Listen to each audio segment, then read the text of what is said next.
ৰজত কমল বঁটা আজুৰি অনা এখন বিখ্যাত ছবিৰ মুখ্য চৰিত্ৰত ৰূপায়ণ কৰা এগৰাকী বৰ্ষীয়ান অভিনেত্ৰী কেৱল অসম বা ভাৰতবৰ্ষৰ ভিতৰতে নহয় সীমাৰ পৰিধি ভেদি সাত সাগৰ তেৰ নদীৰ সিপাৰতো অতি উচ্চ প্ৰশংসিত হৈছিল সেই ছবিখন তথা অভিনেত্ৰীগৰাকী কিন্তু দেশে বিদেশে সুখ্যাতি বুটলা সেই অভিনেত্ৰীগৰাকীৰ বাস্তৱ জীৱনৰ কাহিনীয়ে আপোনাক কন্দুৱাব কাৰণ ৩ কোটি বছৰ গৰকা অভিনেত্ৰীগৰাকীয়ে আজি এমুঠি চাউলৰ বাবে কৰিবলগীয়া হৈছে কঠোৰ জীৱন সংগ্ৰাম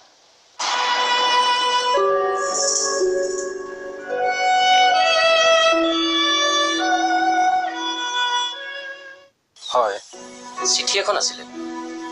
কিহৰ চিঠি ৰূপান্তৰ অসম মুৰখে মুক্তিমৰাণ জীয়াই আছেনে নাই আপুনি তথ্য বিচাৰিছিলে এখন মননশীল ছবি হান্দুক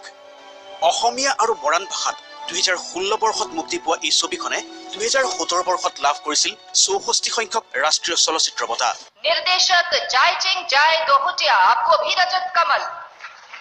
The film tries to capture the essence of waiting with the problem of insurgency as a backdrop. ভাৰতীয় সিনেমাৰ অতিকে সন্মানীয় ৰজত কমল আজুৰি অনা হান্দুকে বিদেশতো কেইবাটাও চলচ্চিত্ৰ মহোৎসৱত লাভ কৰিছে দৰ্শক সমালোচকৰ উচ্চ প্ৰশংসা লাভ কৰিছে কেইবাটাও বঁটা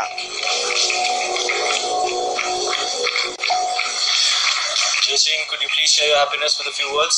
সংযুক্ত মুক্তিবাহিনী অসম আলফাৰ জন্মৰ এটা ঐতিহাসিক কাৰণ বুলি ক'লে যুৱ পৰিচালক জয়সিং জয় দহুটিয়াই অসমৰ উগ্ৰপন্থী সমস্যাৰ পটভূমিত নিৰ্মাণ কৰা ছবিখনৰ মুখ্য চৰিত্ৰত অভিনয় কৰিছিল তিনিচুকীয়া জিলাৰ কাকপথাৰৰ বাসিন্দা বান্দৈ চেতিয়া নামৰ এইগৰাকী বৰ্ষীয়ান মহিলাই এজন উগ্ৰপন্থীৰ মাতৃৰ চৰিত্ৰ ৰূপায়ণ কৰা বান্দৈ চেতিয়াৰ অভিনয়ো উচ্চ প্ৰশংসিত হৈছিল দেশে বিদেশে কিন্তু সেইগৰাকী প্ৰতিভাৱান অভিনেত্ৰীৰে ৰূপালী পৰ্দাৰ নেপথ্যৰ বাস্তৱ জীৱনৰ কাহিনী শুনিলে বা দেখিলে আপোনাৰো চকুলো নিগৰিব চাওক ৰূপালী পৰ্দাৰ পৰা বহু আঁতৰৰ সেই জীয়া জীৱনৰ কাহিনী এটা জৰাজীৰ্ণ ঘৰ কিছু আওপুৰণি আচবাব আৰু বৃদ্ধ ৰোগীয়া স্বামী এয়াই দেশে বিদেশে খ্যাতি বুটলা হান্দুকৰ অভিনেত্ৰী বান্দৈ চেতিয়াৰ জীৱন কেইখনমান মামৰে ধৰা তিনপাত আৰু পলিথিনৰ তিৰপালৰ চালিৰ তলতেই জীৱন অভিনেত্ৰীগৰাকীৰ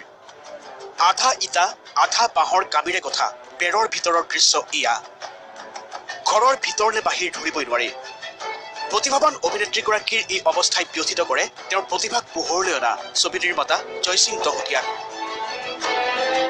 মই ভাবোঁ যে বান্দৈ চেতিয়া তেখেত অসমৰ আমাৰ যি মাতৃ যি শিল্পী বা আমাৰ বৰ্তমান অসমৰ শিল্পীসকলৰ যি অৱস্থা তাৰ এক প্ৰতীকস্বৰূপ আজি তেখেতে যি দাৰিদ্ৰতাৰ মাজেৰে থাকিব লগা হৈছে অথচ আমি জানো যে তেখেতৰ অভিনয়ে এই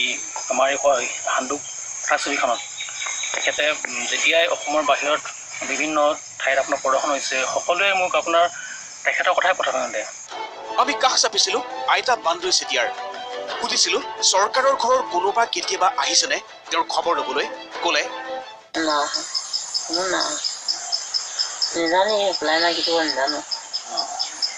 অৱশ্যে দৰিদ্ৰতাক নেওচি দেশে বিদেশে সুখ্যাতি বুটলিবলৈ সক্ষম হোৱা অভিনেত্ৰীগৰাকীয়ে কাৰো পৰা অনুগ্ৰহ আশাও নকৰে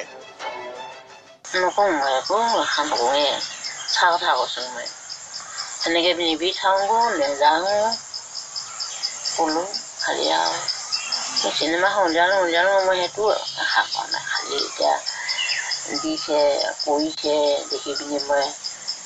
জ্বৰ লাগিছে আৰু এতিয়া তাৰমানে কিন্তু কিদৰে চলিছে দুজনীয়া এই পৰিয়ালটো শুনক বান্দৈ চেতিয়াৰ স্বামীৰ মুখেৰে ক'ৰবাত ধান যায়গৈ মৰণা দিয়ে ক'ৰবাত ধান যায়গৈ ধান চাৰি মেলি এনেকৈ আনে আৰু ধানৰ এতিয়া আজিকালি ধানো মাৰিব নোৱাৰে ধান মাৰিব নোৱাৰে এতিয়া কিছুমান মৰণা দিয়ে মৰণাকৈ ধান চাৰিগৈ ধান যায় তাকে যি এমুঠি পাই আনে হয় আনৰ ঘৰত ধান দাই বা মৰণা মাৰি তাৰ বিনিময়ত পোৱা এমুঠিৰেই চলি যায় স্বামী স্ত্ৰীৰ দিন ৰাতি কিন্তু এনে এগৰাকী অভিনেত্ৰীৰ জীৱনৰ প্ৰতি কোনো দায়িত্ব নাইনে চৰকাৰৰ দায়িত্ব নাইনে চৰকাৰৰ বিয়াকুম সাংস্কৃতিক বিভাগটোৰ কাকপথাৰৰ পৰা পৰাগ ভূঞাৰ ৰিপৰ্ট প্ৰতিনিধি টাইম